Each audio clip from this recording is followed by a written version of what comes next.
there is this is a Pastebin link as well. I'll read this out. Greetings from Saskatoon. I've just published my first book and want some members of the DB crew to do a reading of the first chapter. As if we're auditioning for the audiobook. And they're going to donate for every person that's in chat. So that's really good too. And yeah, so basically we are to read as much as this as we can do as if we're auditioning for reading the book.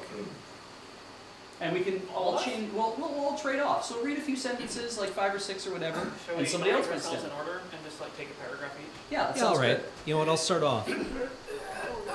Retirement Noir, a tale of prune juice and murder. All those stories end with old men.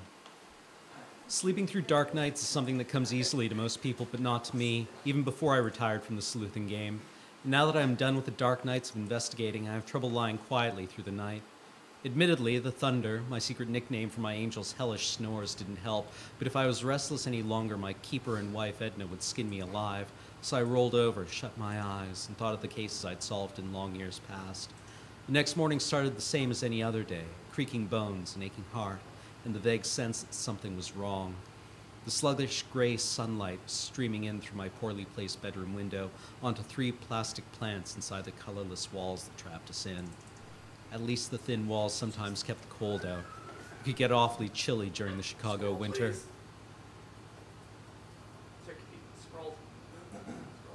Bug splat! Hey!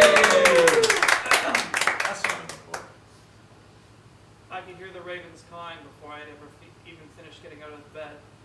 I knew that some other body had been broken down by the toils of life. The birds of prey always found the corpses first, their beady eyes and gaping beaks always sensing the foul stench of decay before a staff member or a friend even began to worry. People were going to pass away, they should have the courtesy to close their windows to stop all the early morning racket. It was an unpleasant place, this neighborhood, which managed to remain dark and dreary in spite of the decorous white wallpaper.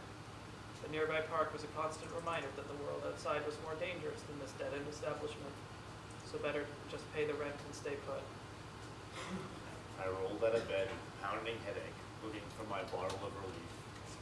That was an old habit that had survived beyond the end of my hard drinking. I've been sober for over 15 years now, and not voluntarily.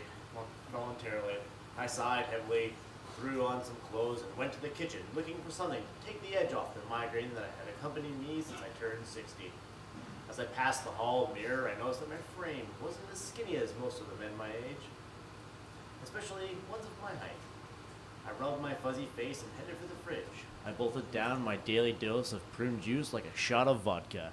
I winced and had a second one in memory of the recently deceased. I moved out the door and down the hall to where our latest friend had died. It was only a few doors down. No endless sleep for Agnes Fuller.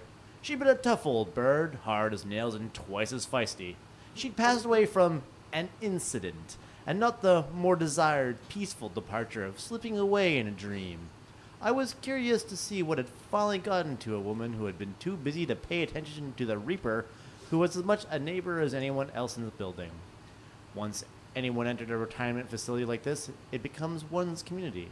It was always a pity to see someone go, if only because their end meant that someone more troublesome was likely to take their place. Agnes had gotten to 79 without incident. She had been blissful and tireless, and far more active than most people at their prime of their life. She was a classy broad, always helping others down the hall and using her smile to lighten up everybody's day. No one minded that she had been short a few teeth. She had always insisted on wearing clothes that clashed with everything in this drab building.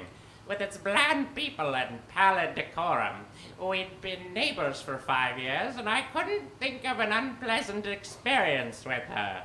It was a pity to see the body leave with a white covering. Agnes surely would have insisted on something with more panache.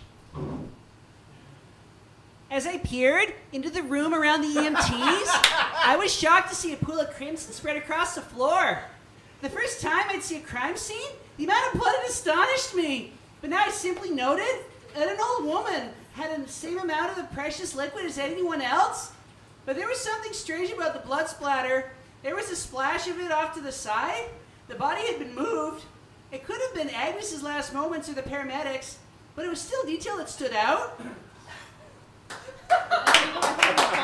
do we call it? Okay. That was marvelous. I can't follow that. Derek! Derek! God damn it, Derek. Someone take his mic away. Derek!